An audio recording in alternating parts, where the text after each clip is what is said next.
mostrarles cómo es mejor esa colaboración que la competencia. Entonces, en el núcleo mismo de la clase y del ciclo escolar se debe de incluir estas estrategias. ¿Y cómo incorporar entonces estos valores? Porque solamente el tener conocimientos de historia no necesariamente implica que una persona tenga estos valores cívicos, estos valores éticos, ¿no, Abel? Claro, sí, pues creo que se deben ir fomentando estos valores en el trabajo cotidiano, en todas las actividades que se realicen. Y bueno, no únicamente en la clase de historia, son contenidos transversales que deben trabajarse a lo largo de todas las asignaturas, claro. ¿no? Y no únicamente dentro de la historia, ¿no?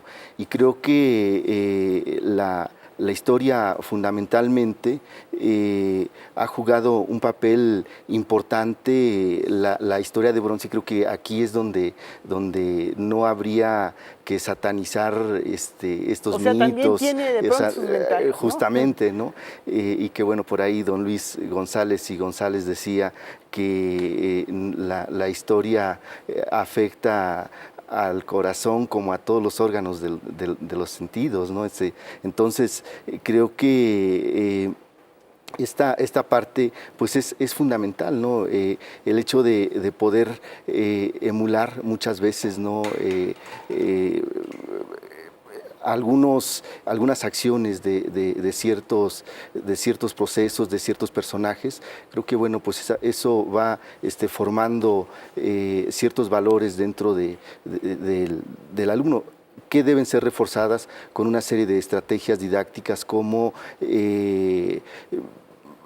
ya se hablaba de los debates, ya se hablaba de los juegos de simulación, donde se toman decisiones, donde se emiten juicios, donde se da la palabra, donde existe respeto. Entonces, bueno, todo esto se debe ir trabajando a lo largo de las estrategias didácticas. Gustavo, ¿sí sirve la historia para formar valores democráticos en los alumnos? Por supuesto, o por lo menos debería servir para eso, ¿no? Ajá. Yo creo que una de las grandes misiones que tiene, si se puede hablar de esto, la enseñanza de la historia, es justamente el que debe ser capaz de prepararnos para la convivencia. Es decir, permitirnos el reconocimiento de la otredad, reconocer quién es el otro, reconocer sus diferencias y sus semejanzas conmigo, reconocer a veces sus circunstancias que son diferentes a las mías. ¿Cómo hacer esto desde el presente y el pasado? ¿Cómo transitar en ambos? Bueno, yo creo que es muy fácil ver cómo en Historia de México, por ejemplo, han existido a lo largo de los siglos pasados, sobre todo en el XIX, proyectos de nación diferente. Y eso no sería difícil que lo entendiera a partir de la realidad cotidiana que vive. ¿Por qué hay dos proyectos de nación en este momento o dos grupos que se enfrentan y ambos de manera muy marcada tienen posiciones diferentes? Bueno, esto no es nuevo, o sea, esto lleva siglos. En un momento dado le permite entender cómo se resolvieron en el pasado y qué de semejanzas, qué ha permanecido y qué momentos de ruptura han tenido. Y sobre todo, a partir de entender que las sociedades homogéneas el día de hoy no existen en el mundo. Hoy las sociedades son interculturales y tenemos que aprender a convivir con quienes no piensan igual que nosotros. Tenemos que, de alguna manera, ser capaces de aceptar las verdades del otro a partir del reconocimiento de que yo tengo derecho a expresar mis opiniones y mis diferencias con los demás, pero también las tienen los otros, y que esto no necesariamente nos tiene que llevar a la exclusión o a la negación del otro, porque entonces estaría condenado el que no piense como yo a ser exterminado, lo cual nos llevaría a posiciones totalitarias. Hoy tenemos que aprender a reconocernos como sujetos que tenemos que vivir en la democracia, en la tolerancia, en la inclusión, y sobre todo a partir del respeto del otro, cosa que no siempre se logra, pero que desde la historia es muy importante. Gerardo, pero ¿cómo inculcar estos valores? ¿Tendrían que ser inculcados de una manera activa? Porque podemos saber de gente que tiene muchos conocimientos sobre historia, que sabe mucho de historia, pero no necesariamente son personas tolerantes, que no tengan rasgos de discriminación, en fin, o sea, no necesariamente el conocimiento de la historia los ha llevado a tener estos valores. ¿Cómo se pueden incorporar y cómo se pueden fomentar en los alumnos para que de verdad sí ayude la enseñanza de la historia a adquirir estos valores que son positivos para la convivencia social y para la formación del individuo? En el modelo de enseñanza que diseñamos, hay un bloque dedicado al periodismo histórico. El alumno tiene que investigar, tiene que crear una noticia, tiene que crear editoriales, tiene que discutir entre ellos sobre los puntos de vista que ha encontrado. Por un lado. Por otro lado, tenemos otras actividades como la carta al personaje. Resulta muy interesante lo que le escriben los niños al personaje histórico, ¿no? Otras actividades que ya mencionaron mis compañeros, el juicio histórico. Entonces se pone el personaje, la situación, se arman dos bandos o más bandos y se ponen a enjuiciar a ese personaje. Al punto que vamos es que hay que darle la palabra al alumno, ¿no? Darle la palabra para que escriba sus propias noticias, sus propias formas de ver la vida y comprender una situación histórica. Hay que darle la oportunidad a partir de la estrategia de proyectos que él pueda presentar su visión de la historia. Entonces, estamos totalmente de acuerdo, solamente hay que buscar los momentos a lo largo del ciclo escolar de la planeación en donde se tengan que insertar estas actividades. La carta al personaje histórico, el juicio histórico, el periodismo histórico y el proyecto que permita presentar la visión global del alumno. Hicieron una muestra en la secundaria número 38 muy interesante sobre, por ejemplo, la Segunda Guerra Mundial, e incluso con algodón y materiales muy accesibles, hicieron una representación de la bomba, de la bomba atómica. Entonces fueron los padres de familia, los alumnos explicaban, se crean valores vivenciándolos, no hay de otra forma. ¿Cuáles serían? Sí, adelante. Perdón, yo quisiera abundar sobre esto porque se me hace muy interesante. Yo creo que un aspecto en el cual el maestro de historia podría ir formando todos estos principios tendría que ser por el ejemplo. No podemos entender que un maestro de historia pretenda formar sujetos críticos, democráticos, incluyentes, tolerantes, interculturales, si él desde su persona no lo es y el clima o el ambiente que propicia en su clase no es el mismo. Sí. ¿Cómo puede un maestro de historia decir que es abierto y crítico cuando presenta un modelo de historia acabado y decir esto es lo que sucedió? Y si no me contestas esto en un examen, simplemente estás mal, estás excluido. Tendré que crear todo un ambiente en el cual se propiciara este clima de respeto, empezando por respetar a los alumnos. Lamentablemente no todos los maestros son respetuosos. Lamentablemente no todos los maestros en muchas ocasiones permiten que un alumno disienta o que esté en desacuerdo con él, o que en un momento dado presente unas opciones diferentes. Algunos maestros lo sienten como una agresión. Entonces tendría que empezar por crear un clima de respeto, de inclusión y de tolerancia para que finalmente fuera vivenciado, como decía Gerardo. Volvemos a, esto que suena a lugar común, pero que es cierto, predicar con el ejemplo, porque puede haber una incongruencia en decir, seamos democráticos, seamos tolerantes, seamos incluyentes, pero yo no lo soy, ¿no? Pero aquí mando yo. Exacto. ¿Qué valores serían estos que habría que poner énfasis desde tu punto de vista, Abel? Ya mencionamos algunos de ellos. ¿Tú cuáles crees que sean primordiales, que estén incluidos dentro de estas actividades? Pues el primero sería el de la tolerancia, ¿sí? El poder permitir la comunicación, la expresión de los alumnos, y bueno, pues tiene que ser a partir de generado por el propio docente, por el propio maestro, ¿no? El respeto, otro valor muy importante, el respeto a las ideas, el respeto a la diversidad, el respeto al ambiente, el respeto a todo lo que vive el alumno dentro del aula, dentro del salón de clases, ¿no? Entonces, bueno, ese es otro de los valores que se deben fomentar, que se deben promover. Ya se habló acerca de la inclusión, tendría que ser otro valor más, ¿no?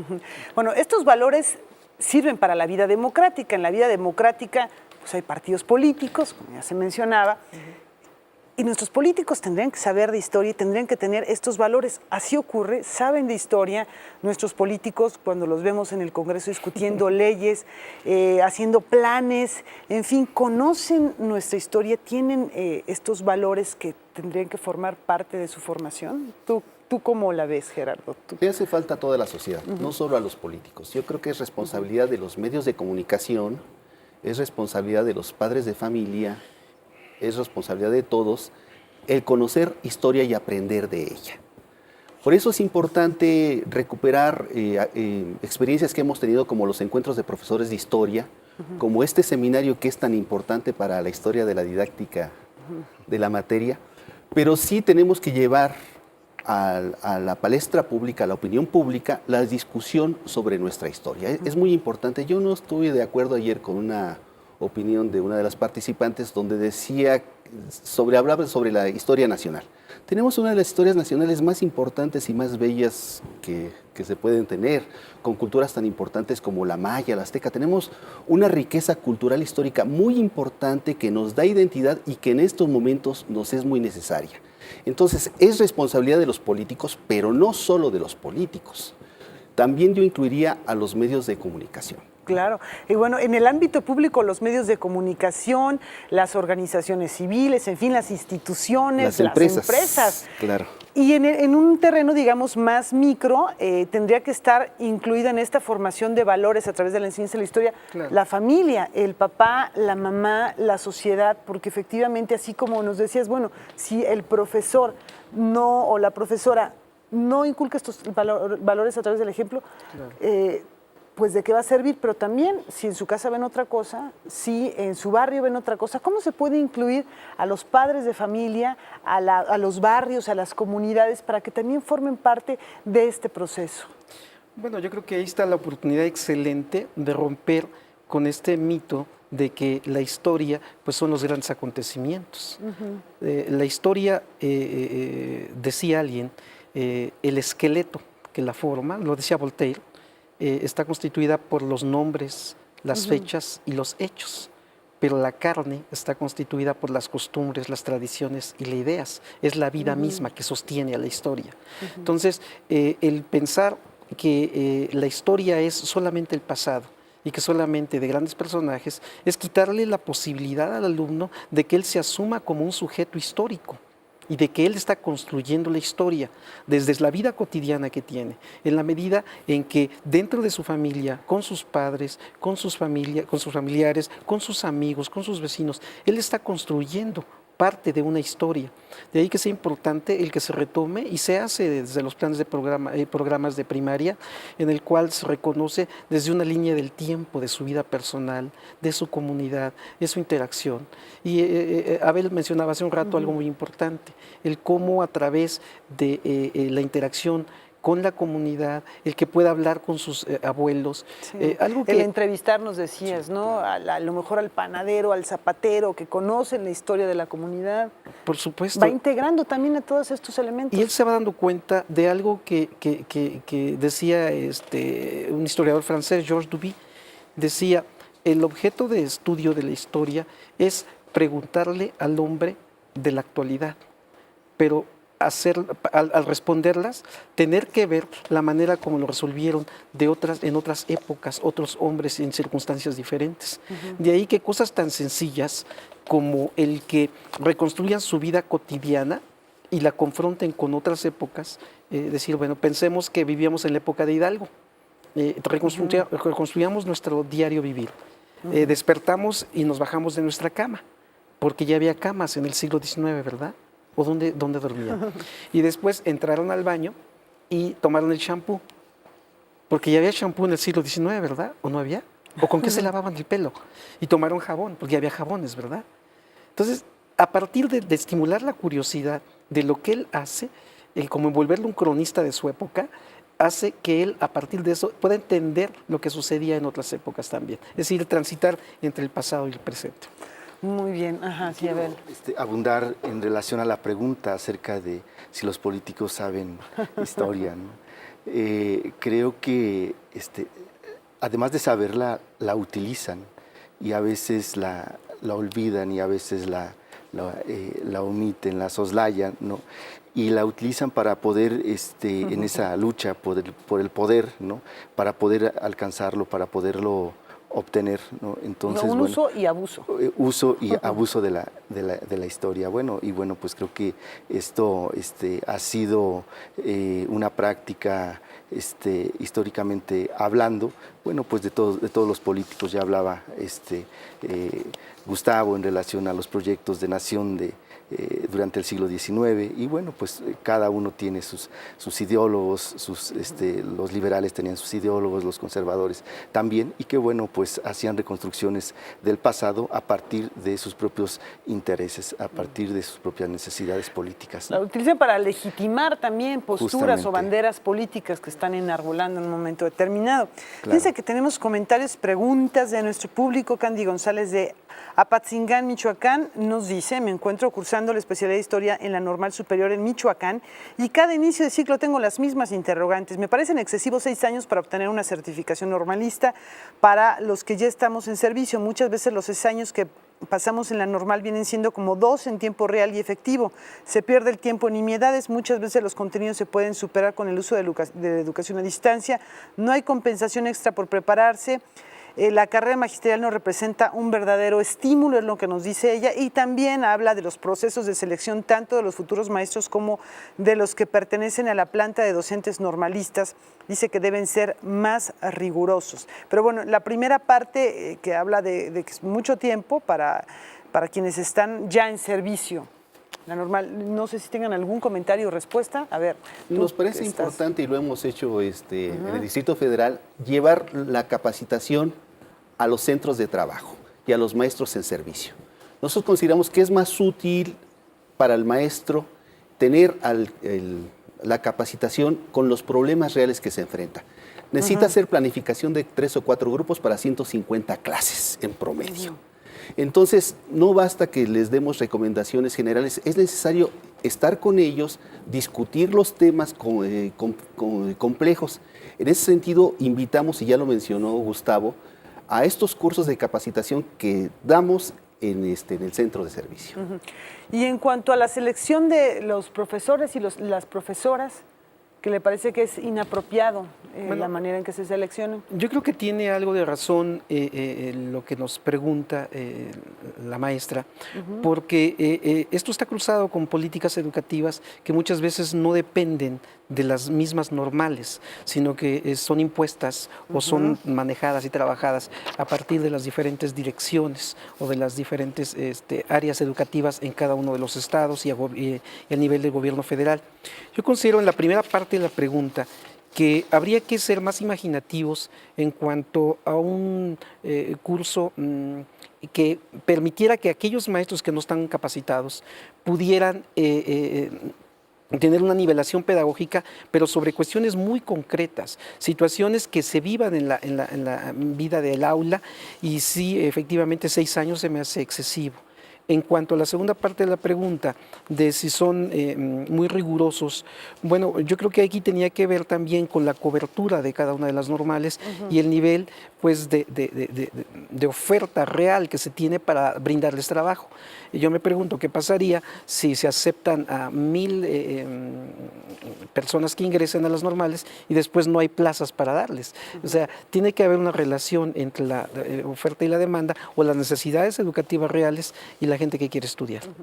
Justamente me están entregando otra pregunta de Juan Carlos Olivares Orozco, que nos dice: el profesor Gustavo refiere a un aspecto positivo de las reuniones bimestrales para la actualización de maestros ante la reforma educativa, pero deja de considerar que en tiempo son limitados, fuera de tiempo, y que alejan al profesor de acuerdos y participación en las reuniones del Consejo Técnico Consultivo de cada plantel. Dice: debe actualizarse el profesor sin desvincularlo con su centro educativo y con anterioridad a la aplicación e inicio del ciclo escolar, dársele tiempo para que interiorice y aplique y actúe como requiere el nuevo perfil de clase, maestro y alumno. Totalmente de acuerdo con Juan Carlos.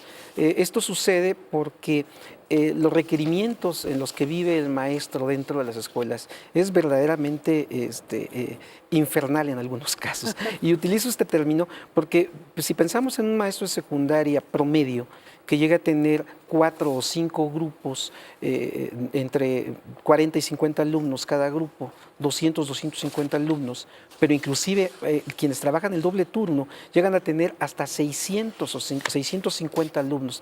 En la dirección operativa en la cual trabajo tenemos escuelas en las cuales los maestros tienen 750 alumnos. Pensemos la carga que implica extra clase, o sea, ya no tan solo la preparación de tema, sino el calificar, el evaluar, el tener un registro de todo lo que se va entregando. Y bueno, finalmente esto lo lleva a tener muy pocos tiempos. Cuando se le notifica al maestro que va a tener junta, en este caso de actualización, una junta bimestral, no se le avisa antes qué temas va a haber, o no se le da tiempos para que él prepare. Entonces tiene razón, habría que abrir espacios, tendríamos que abrirlos para dar la posibilidad de que se preparen. Pero tenemos más preguntas y creo que tenemos que unos 4 o 5 minutos más o menos, ¿no? Así que bueno, trataremos de resolverlas.